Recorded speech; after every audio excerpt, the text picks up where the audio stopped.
Reddit, have you ever had a close encounter with a well-known criminal serial killer?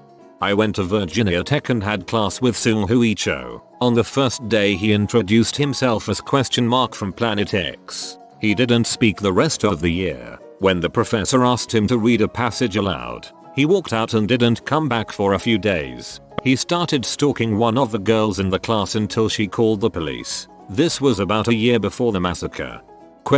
From Planet X. Sounds like he unsuccessfully auditioned to be the backup drummer for The Roots. When I was 15, I was cast in a musical about an hour away from my hometown. My mom didn't want to drive me, but a couple people in the musical could see how important it was to young, teenage, I'm going to be an actress me, so they offered to drive me to and from the daily rehearsals all summer. I spent hours with this one guy. He was normal, nice enough, constantly hit on me, but whatever. Last year he was all over the local news for physically shaming his neighbor, and then chopping her and her boyfriend up and burying their bodies in a local park. The weirdest part was only 2 or 3 days before the murders I ran into him at a bar. We exchanged numbers and planned to hang out in the near future. Dodge that bullet. If you can dodge a psychopath, you can dodge a ball. About 5 years ago when I worked in Chiapas, Mexico, I used to go to a country club with my brother to get some lessons and play a little tennis. There we met an American by the name of Charlie that was there every morning with his wife and young kids. He was a volunteer instructor there, so we played with him and talked to him and his wife a couple times. I even played with his kids, a boy of about 3 that already could return the ball and play some slow points and a girl of about 6 that was already winning some kids tournaments. Suddenly he stopped going to play and no one knew why. He just disappeared. A week later we found out that one of his neighbors found the bodies of his wife and kids inside their house when he smelled the decay from his house. Turned out that they had been dead for a week and Charlie was missing, apparently on the run. They found his body a month later in a room of a little hotel in Guatemala, where he killed himself. He was an ex-cop from Alaska wanted for the murder of a woman in Las Vegas, and he escaped to Guadalajara. There he met his wife, whose family later reported as kidnapped. Seems like they just moved to Chiapas and started living there. To me he just seemed like a good guy with a happy little family that enjoyed to play tennis, so that was pretty shocking. To me he just seemed like a good guy with a happy little family that enjoyed to play tennis. But the whole thing was a racket. My friend got a chemical burn at work and went to the hospital. While he was there he held the door open for an Asian man covered in blood being escorted by the police. The next morning he read about the Tim McLean beheading on that bus outside the town we live in. So he figures he held the door open for Vinsley hours after he just killed and partially ate a guy. That has to be one of the most horrific and disturbing murders I read about. Not really a close encounter, but my grandmother was murdered by Henry Lee Lucas and Otis Toole. There isn't really just a whole lot to the story. My grandmother and her husband, not my grandfather, owned a book liquor store in Austin back during the late 70s. Toole and Lucas just happened to be driving by, got out of their car, walked in and shot my grandmother in the face 3 times, and then turned it on her husband. They never actually caught Lucas and Toole. The two sat across the interstate drinking beer and watching the sheriff's department conduct their investigation. It was only years later, when the building had been changed into a bank, I believe, and Lucas was being transported in a squad car that drove by the place, that he said, "Me and Otis killed a man and a woman in that building." My father, who is now a hotshot attorney, was a cop for years, and he even agreed that they knew far too much about the case and about what happened inside that was never released. So, yeah, kind of crazy. This was back in October of '79, so I wasn't even born yet. I'd call that a pretty close encounter. March of 2011, a fairly good friend of mine lost his mind and murdered his twin brother and mother and father with a samurai sword and knives in the suburbs of Philadelphia. When the cops showed up, he was sitting in his driveway, covered in blood, and when they asked what happened, he replied only, "Extermination." He then referred to his family members as person called brother and person called father, etc. I also think he was in love with me. Holy crap. This was only a few months ago. I'd love to hear more about your friendship with the dude. Yes, I worked at this nice, clean and regular sized cyber cafe. My work was about assigning computers to costumers, charging them by the hour and a lot of eye chatting. LOL. My boss always told me that we always had to make the costumer feel like in home, and we even memorized some of the costumers' names to greet them as they walked in. This particular costumer was a very polite guy, who always said good afternoon when walking in, always at 6 PM, and thank you when leaving. Having been checking email for 15 exact minutes, no more or less, he always paid in exact cash. No big bills and no hassles, just straight to the point. Her hair was always cut in a military way, brush cut, and he didn't talk much. He seemed like another costumer to me. One day, two very big guys walked in, carrying big .45 pistols, and as we don't see much guns in southern Mexico, I got scared as crap. They started to pop some rude questions and all I did was to babble some noises. Then this much smaller, mustache guy entered and said, "Okay, let me do this to me in a dominant way. Like a dog trainer telling his beasts to retreat. LOL. He then asked me in a friendly way if I was able to help them to identify some criminal out there. I didn't have a choice, so I got out the cafe and saw two big vans and two heavy armored federal police trucks out there. The little boss then ordered to open one of the van's doors and I saw my polite client surrounded by the scary, tall and muscly looking guys. At this point I felt bad for my client. Here in Mexico the police usually pick a random guy at the streets and accuse him for anything they need, so they have someone to show to the press. So I decided to help my costumer and said, "I know this man.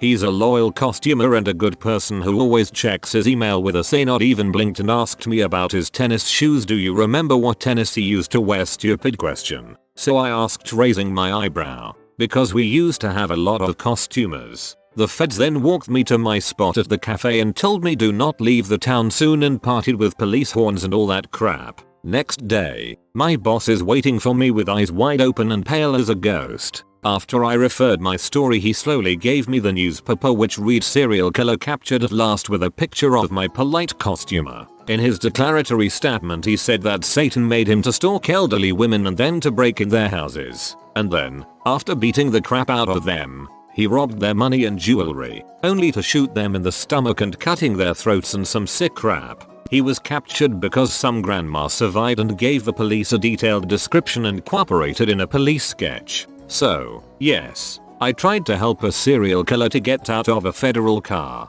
Phew, I was so naive at the time. Sorry, English is not my mother lang. I always feel bad when people apologize for speaking poor English. I took 4 years of language classes. I can count to 20 and say hi in Spanish.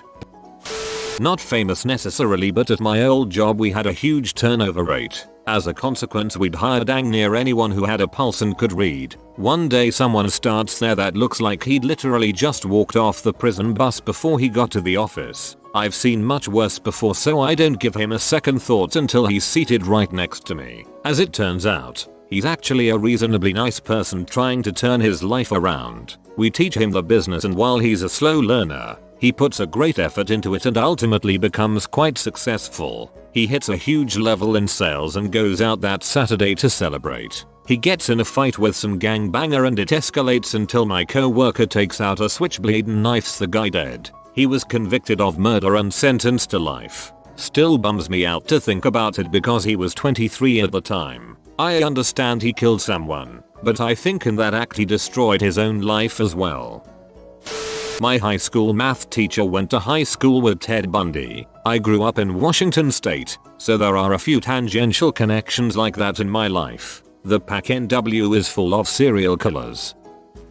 My dad told me this story. One time he was dating this girl and she wanted him to come and meet her family. So they drive into the middle of nowhere. She gets out of the car and says, "1 minute." Some random guy comes out of the woods and starts to roll around on the hood of his car. Takes a cigarette and then eats it. He throws that crap in reverse and bails. Turns out she meant the Manson family. The guy wasn't a serial killer per se, but a murderer nonetheless. About 8 years ago, I was in 4th grade. There was a new kid at school who had been homeschooled up until this point. I'll call him Steve. Come to find out that this guy lived about 3 houses down from me, just outside of the circle of people I knew. We became decent friends. I hung out at his house. He hung out at mine. I thought his parents were kinda strange, but I never told him that. After 4th grade ended, his parents decided to start homeschooling him again because his mom had her 3rd kid on the way. I thought we could be friends still, but his stepdad decided to build a 9-foot fence around their entire property. Fast forward to about 3 years ago, I noticed that his stepdad has built another ring of fencing on the inside of the old one, and added some buildings and an awesome looking playground in the back. We start calling it the Steve compound. About a year and a half ago, I noticed his stepdad had started raising emus in their yard in North Carolina.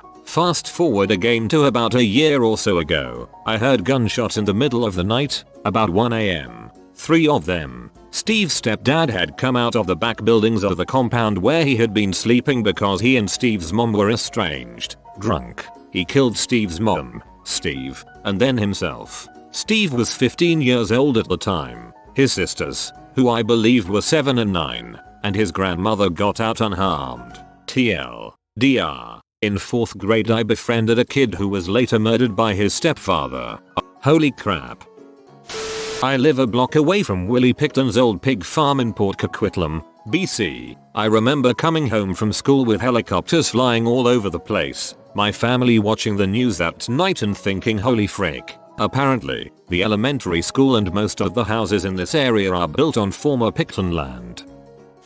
Nothing serial, but I got swimming lessons from a man who, 2 years later, was convicted of manslaughter. He drove his friend's girlfriend to a house where the friend killed his girlfriend with a shotgun and then used it to kill himself. My ex-swimming teacher was convicted for bringing her to the house knowing what the friend was planning. My grandfather worked with Charlie Brandt, serial killer. He didn't know it at the time, and then a couple years ago 48 Hours did an episode on him and my grandpa realized who he actually worked with. I was on campus at Virginia Tech on the 16th of April, 2007, 2 buildings over, McBride, for the Hokies. I left my early class with my professor, talking, and went back inside when we heard gunshots and saw people running. We sat in MCB 136 for 3 hours, desks barricading the door, etc., watching everything on CNN. Eerie to see the building you're in on national news. Not good. We had no idea if it was one attacker, or an activation of a cell of attackers. I even entertained the idea that someone in every classroom would activate and shoot everyone. We were all looking at each other suspiciously. When the police came to evacuate us, they knocked on the door and said open up. Police, and we were like frick that. Slide us a badge. I remember after they slid us a badge under the door we asked them to slide us a second badge. They did. Then we opened the door and ran like frick to the parking lot. I had a full-size pickup truck, and the police said if you live on campus, go home with somebody in your class. Nobody's allowed on campus. So I got a little truckload of classmates and was dropping them off all over the dang place. When we were running from McBride to the commuter lot, I remember we had not been told if it was over or not. I asked a police officer if the killing was over with, and he said just run fast. I was thinking there was attackers on rooftops, shooting students. We did not know it was inside classrooms at the time. I remember thinking if I'm ever going to get a bullet in my brain, it's going to be in the next 30 seconds. It impresses me you had the presence of mind to ask for a badge. I would have just opened the door. Depending on your opinion, political views, this could count as a serial killer story. My neighbor committed suicide with Jack Kevorkian's assistance. I'm glad she did. She had a brutal form of cancer, according to the reports that leaked after. I think he was a stand-up guy who only meant to ease people's suffering. He was also not convicted for killing more than one person. My best friend from high school was down on her luck. She had cheated on her husband with Mark Mayland. Because of the affair she lost her kid and needed a place to stay. I invited her and the new boyfriend to stay with me. I found out they were on crack and kicked them out. A few weeks later he beat his dealer to death and hid him in the crawl space under the house they were staying at. She later told me that he did it while she was in the house and could hear the guy moaning under the house while he died. Suru glad that crap is out of my life. Not me, but a friend of mine was working at the sheriff's department in Eureka, Northern California, when a man came into the main desk, asked to be arrested and confessed to being a serial killer. Then he put a woman's severed breast on the desk as proof. My dad was childhood friends with the grandson of one of Ed Gein's last victims. They found this kid's grandmother's navel in a sewing basket. I slept with this guy a couple of times over the course of a few weeks. 2 years later, I see his photo on a bulletin board in a sandwich shop on a flyer saying he's a diddler and attacks violates random women in the neighborhood. Boy, did I feel special. That's the closest thing I've got to relativity. Of all these posts, I found yours the most interesting.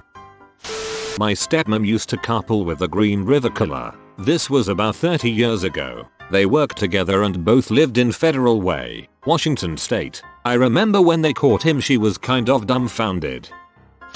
My great grandfather was a sheriff here in Texas. He got word Bonnie and Clyde would be passing through the area. He quickly rounded up some backup and attempted to head them off. They were too late though, missed them by minutes apparently. He used to tell that story and then say that was the luckiest day of his life, because if he would have caught up with them they probably would have killed him. Not me, but my dad and his brother were supposed to go hang out with this guy my uncle met named John Wayne Gacy, clown killer in Des Plaines, ill. My great grandpa was next door neighbors with Jack Ruby, the guy who killed JFK. After Oswald was killed, my great grandpa was the only one keeping the media firestorm from breaking into Ruby's apartment. Also, my great grandpa saw a man practicing his shot at a shooting range a week earlier. He later realized it was Oswald using the same gun that would take the president's life. I got gas a few minutes before the Beltway Sniper killed someone at the Exxon I was at. I didn't know about it until I got to work. Everyone was freaking out worrying it was me. Seems weird everyone knew you went to that Exxon right before work that day. Fred West did my aunt's artexing. No joke. He was known as a handyman in Glasgow and he also owned an ice cream van and he told her all about working in the van and stuff and she remembered he had a strange accent. He's from the Midlands, I believe, and we're in Glasgow. My cousin has the joke that he is a victim of Fred West because when he rolls over in his bed and his hand scrapes off of the artexing, Fred West did that to him, haha. My best friend had a bad habit of fulfilling her teenage insecurities in high school by dating random weirdos off the internet. They ranged from awkward shut-in to this guy, Rex. She usually had the good sense to have a couple of us hang out at the food court while she entertained these dudes and thankfully we came to the rescue on her date with Rex. By the time we came to her rescue, he had her cornered in the DVD section at Borders, trying to shove his tongue down her throat. Even when broke it up and made up some story about her mom sending us to come pick her up because her aunt was in the hospital, he wouldn't give it up. He kept on trying to get handsy and make out with her as he followed us to our vehicle. A year or so ago, same friend and I are in our crime class working on our semester project. We had to find a big case going on in the county, go to the trials and write an analysis of the forensic evidence. Our homicide detective professor was very much into was the case of some dude who met a young girl with several mental disabilities on the internet, took her on a date, then took her into the mountains to debauch and murder her. I took another case, but my friend was instantly drawn to this one. She tried to go to the trial for her project, but work or school always prevented her from going. We were talking about it a while ago and she decides to see what happened. The mugshots of the dude look eerily familiar. Turns out it was the creeper from Borders and we collectively crap out pants. He tried to plead not guilty by reason of insanity because velociraptors made him do it. Having met him briefly, I could see that. Not well known outside my hometown, but a guy who asked me out in high school, and whom I turned down, recently murdered his ex-girlfriend and her current boyfriend in the break room of the grocery store where they worked. He drove back to his dorm room, then killed himself when the cops arrived. I feel really bad because, upon hearing the news, my first two thoughts were, 1. Holy frick, am I glad I didn't date him. 2. I always thought he was an butthole. No one famous, I guess, but I grew up in a really small, close-knit neighborhood where everyone's kids played together, with the exception of one boy who was always dodging the crowd and getting into trouble. When I was in high school, news broke that he had stalked and killed his pregnant girlfriend. I still see his mom sometimes, and it's kind of odd to skirt the subject. A friend worked at a reform school and had to deal with Charles Manson age 9 or 10. Said nothing he could later do would surprise him. Check out my family's story with a Manson run-in. I've met the Craigslist Killer a few times. He's from Verona, NY, and I went to an alternative school that housed dropouts and people with mental problems around the county, including Rome, VVS, Vernon, Verona, Cheryl, Camden, and a few others. Well, one of the kids I hung out with then knew him and we got high a few times. Seemed pretty normal and was shocked when I heard about it. Heck, I'm from Oneida. I've racked my brain to try and remember if I met him too, but I honestly don't think so. When I was younger, maybe 9 or 10, we used to hang out with kids in the surrounding neighborhoods. One day, at an acquaintance's, barely knew the kid. His older brother was there with a couple older kids, maybe 13 or 14 years old. Not sure how we got separated, but before I knew it I was alone in a bedroom with one of the older kids, and he pinned me on the floor. We were all pretty into wrestling at the time, so I didn't think this was entirely strange. That is, until he had his hands over my mouth and nose and instructed me not to scream. I started to panic. I was small for my age, plus the age weight difference made it an unfair fight, and thankfully another kid wandered in at that moment and the guy got off me. He laughed and said we were just kidding around. A few years later, hadn't seen the guy since. When I was in middle school and he was in HS, he lured the young kid selling candy into his house, debauched him, strangled him to death, and hid the body in a suitcase in the woods behind his house. It took me years to realize they were the same person. I guess I must have repressed it or something. I used to be good friends and play soccer with Amanda, Knox's sister. I'm pretty sure Amanda was at one of our games, but IDK. I don't really believe she actually did it though, so in my opinion she's not really a criminal. I agree. I think she is innocent. I was commenting to a female friend of mine that our neighborhood was safe. Turned on the news and there was a story about a diddler debaucher abducting, violating, and then murdering a girl in the field not 100 feet from our place the night before. It was one of those movie moments where I said it, flipped on the news and that came on. I believe I said, oh well, that's not helping my case at all. Growing up I was friends with two brothers who lived the next block over from us. I was pretty young, but I remembered them having a dad, and then I remember their dad not being around. They also were out of the neighborhood for a while, but not for too long. Years later my mom told me that their dad was abusive and out of control. Their mom moved herself and the boys in with her best friend while she tried to end the relationship. One day the dad went over to the best friend's house and killed the best friend in an attempt to get at their mom. We were all pretty young when it happened, so I don't remember how they reacted to the whole thing, and I clearly had no idea what had happened until later. Growing up in isolate northern communities leads to some seriously twisted things. In 2006 a guy who lived in the bush, that we had encountered a few times when we were hiking, was reported a number of times for animal abuse because he had something like 75 dogs and people didn't think he was treating them properly. Bylaw finally got involved and decided to head out to his place to take the dogs. It took them a bit to get there.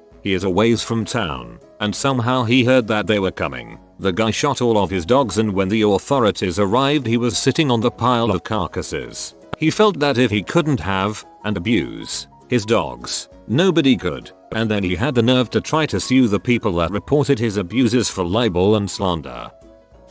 I once worked as a counselor at a state penitentiary, so I've met several serial killers and a lot of murderers. As most people have noted, under low stress and in conventional non-threatening environments, they are behaved like anyone else. I've known some really nice guys that were doing time for murder. Serial killers are very different from run-of-the-mill murderers. The few I've known seem to have a distinctive undercurrent of crazy. The only prisoner that ever threatened to kill me was a serial killer serving men multiple life sentences. I worked in a rehab and the guy I was counseling once killed 7 men in one night. He was messed up. He's not really well known, but a killer nonetheless. Not a serial killer, but when I was 11 years old I was close friends with a kid who lived a couple houses away from me. We would spend the night at each other's once in a while even. One night, his mother killed him. I was supposed to sleep over that night, but my parents wouldn't let me. Not me, but a teacher of mine. In the late 70s she had started a local community theater. At the time, the box office was a small outbuilding set a little ways away from the theater, both buildings in a residential, but heavily wooded area. She was working the box office one evening and went to the main building to check on the progress of rehearsals. Things started to wrap up and she needed to lock up to leave. She realized that she left her keys in the box office, so she went back through the wooded area to get them. When she got into the box office, her keys were nowhere to be found. After looking around extensively and still not finding them, she had one of the other staff people lock up, and she called her husband to come get her. A few days later, Ted Bundy was captured just a few miles away, and one of the things he had with him were her keys. When I was fairly young, my dad sold a gun to some guy. Not illegally, he just sold random stuff he got from auctions. A while later he was contacted by the FBI or something because that guy ended up being a murderer. I never learned all the details because I was never really that close to my dad, but seeing these stories is making me want to call him now. Hey dad, want a bond? I want some internet karma. I grew up next to the mom of Gary Lawers, the kid who was killed in Northport by Ricky Casso over drugs, possible satanic worship, etc. She was one of the nicest people I knew but died about 5 years ago from cancer. When I was a kid, my dad saw Cary Stayner when we were visiting Yosemite. Cary Stayner is a serial killer in the area who beheaded 4 women and is currently on death row. I think he was working at the campsite that we were staying at the time. My dad only found out that he was a killer after he read about him being arrested later that year. He said that when he saw him he felt really uneasy about being around him. He said that it's one of the few times in his life that he has met someone who just seemed like they had a screw loose. Also, one of his patients was the victim of a murder in San Diego. It was really big news in San Diego at the time, and they had a lot of people looking for her. When they found her, they came to his office for her dental records so they could identify her. My mom's boyfriend lived next door to a couple that was murdered by their schizophrenic son. He chopped them into pieces and burned their bodies. My mom was over at her boyfriend's house the night they were murdered, and she remembers smelling something burning. She said that it smelled strange and that it smelled like something was burning, but it wasn't the normal smell of wood burning or something like that. The schizophrenic guy that murdered his parents also slashed a bunch of people's tires, including my mom's, in the neighborhood a few weeks before the murder. Not my story, but my friend's aunt went on a date with Ted Bundy back in the day. She said he was really handsome and charming, and was actually pretty disappointed he didn't call her afterwards.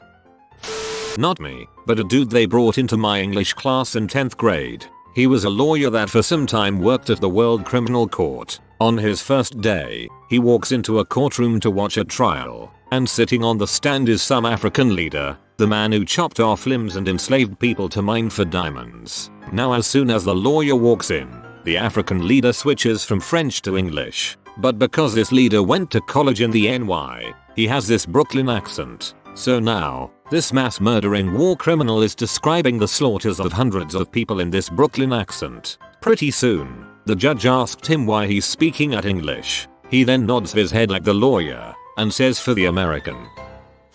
I quote the movie Snatch, "Brick top, and when you got your 6 pieces, you gotta get rid of them, because it's no good leaving it in the deep freeze for your mum to discover. Now is it? Then I hear the best thing to do is feed them to pigs. You got to starve the pigs for a few days, then the sight of a chopped up body will look like curry to a pisshead. You gotta shave the heads of your victims, and pull the teeth out for the sake of the piggy's digestion. You could do this afterwards, of course, but you don't want to go sieving through pig crap. Now do you? They will go through bone like butter. You need at least 16 pigs to finish the job in one sitting. So be wary of any man who keeps a pig farm. They will go through a body that weighs 200 pounds in about 8 minutes. That means that a single pig can consume 2 pounds of uncooked flesh every minute. Hence the expression, as greedy as a pig.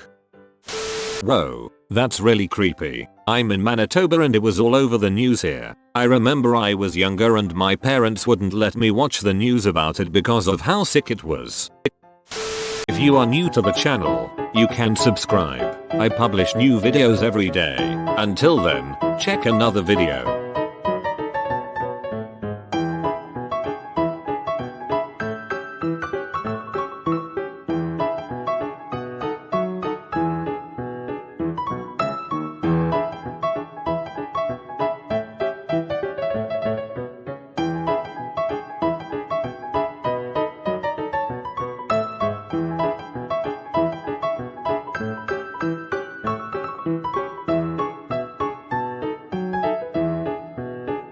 Bye for now.